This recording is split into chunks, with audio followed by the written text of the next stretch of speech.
अभिषेक झा, आपसे भी यही सवाल, हालांकि कुछ पोस्टर्स आ रहे थे पटना से, ठीक है प्रवीण जी। अभिषेक झा, कुछ पोस्टर्स हम दिखा रहे थे, एक ही निश्चित चाहिए, नीतीश ही चाहिए, क्या संकेत? और दूसरा, कोई कॉन्क्रीट रिजल्ट आज निकल पाएगा? चलिए, और बाकी छोड़िए, सीट शेयरिंग को लेकर ही किसी फॉर्मूले पर आज बात हो पाएगी? वो हम दिखा भी रहे हैं, देखिए ये पोस्टर, ये पटना से हम देख रहे हैं, एक निश्चित चाहिए, एक नीतीश चाहिए। अभी भी देखिए, पोस्टर्स के हिसाब से राजनीति की दिशा तय नहीं होती है। बहुत सारे ऐसे हमारे समर्थक हैं, पार्टी के शुभचिंतक हैं, नीतीश जी के फॉलोअर्स हैं, जो चाहते हैं कि नीतीश कुमार जी आए। लेकिन नीतीश कुमार जी की महत्वाकांक्षा क्या है? उन्होंने साफ स्पष्ट किया है, कोई व्यक्तिगत महत्वाकांक्षा नहीं। नीतीश कुमार जी सूत्रधार है। पूजा, इस पूरे क्रोनोलॉजी को समझने की जरूरत है। एक समय था कि भारतीय जनता पार्टी के लोग चिल्ला चिल्ला कर कहते थे कि विपक्ष के सभी नेता एक प्लेटफॉर्म पर बैठ ही नहीं सकते हैं। अरे पहले बैठिए तो तब गठबंधन बनेगा। नीतीश कुमार जी ने कर दिखाया ना। पटना, बिहार, बदलाव की भूमि, बैठकें यहां से शुरू हुई। हाँ, ये जरूर है कि चुनाव अभी आए थे 5 राज्यों में, जिसको लेकर के इंडिया गठबंधन की जो बैठकों का दौर था वो उस तरह से नहीं था जिस तरह से होना चाहिए। लेकिन अभी भी समय है हमारे पास, और अगर सही तरीके से हम आगे बढ़े तो निश्चित रूप से विजय मिलेगी। और जहां तक आपने सवाल पूछा कि सीट शेयरिंग पर कुछ बात बनेगी या नहीं, समन्वय बनेगा या, देखिए चीजें ऐसे ही तय नहीं हो जाती, काफी सेंसिटिव और बड़ी चीजें हैं। हमें लगता है कि जब वरिष्ठ नेता बैठेंगे तो निश्चित रूप से हर पहलू पर चर्चा हो, विभिन्न प्रदेशों में जो राजनीतिक स्थितियां हैं उसको लेकर चर्चा हो, जो हमारी कमजोरी है, जो हमारी ताकत है, उसको लेकर के चर्चा हो।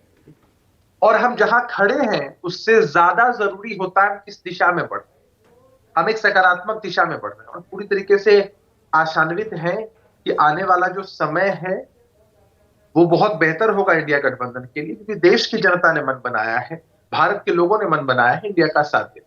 समय ही तो बहुत कम है अभिषेक झा, 3 महीने से भी कम का वक्त, और 6 महीने में आपकी अभी चौथी मीटिंग होने जा रही है। सिर्फ अब तक गठबंधन का नाम ही सामने आया, कमेटियां गठित हुई, लेकिन क्या रोड मैप रहेगा पार्टी का, गठबंधन का? कुछ उस पर तस्वीर साफ नहीं। देखिए, तस्वीरें धीरे धीरे करके आपके सामने पूरी तरीके से साफ। भारतीय जनता पार्टी की तस्वीर साफ है क्या? सिर्फ एक चेहरा साफ कर दिया है।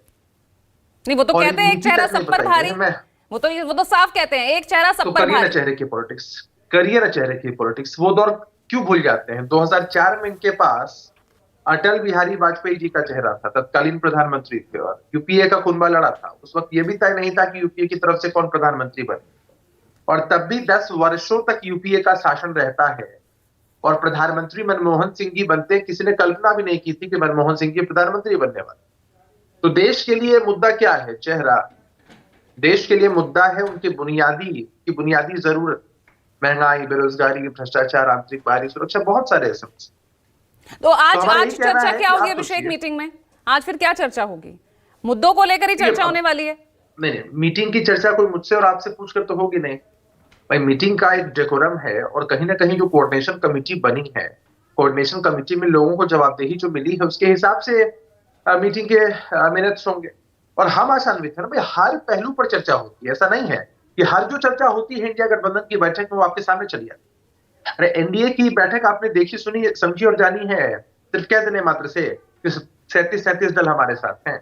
उसको लेकर तो किसी का ध्यान होता ही नहीं। चलिए, हम धन्यवाद देते हैं मीडिया के साथियों का और सभी पार्टियों जो हमारे खिलाफ भी है उनका भी, कि उनका पूरा ध्यान आकृष्ट है कि किस तरह से इंडिया गठबंधन की बैठक हो रही और आने वाले समय में क्या होने वाला। देखिए, हम चल चुके हैं और निश्चित रूप से अपने गंतव्य तक पहुंचेंगे। कई बार ऐसा होता है कि 50 ओवर के मैच में शुरुआती 20-30 ओवर थोड़े स्लो होते हैं, लेकिन इसका ये मतलब नहीं होता है कि अंतिम के जो ओवर्स है वो पास नहीं होते। बहुत बेहतरीन खेल है। ठीक है, गुलाब चंद दुबे, निश्चित रूप से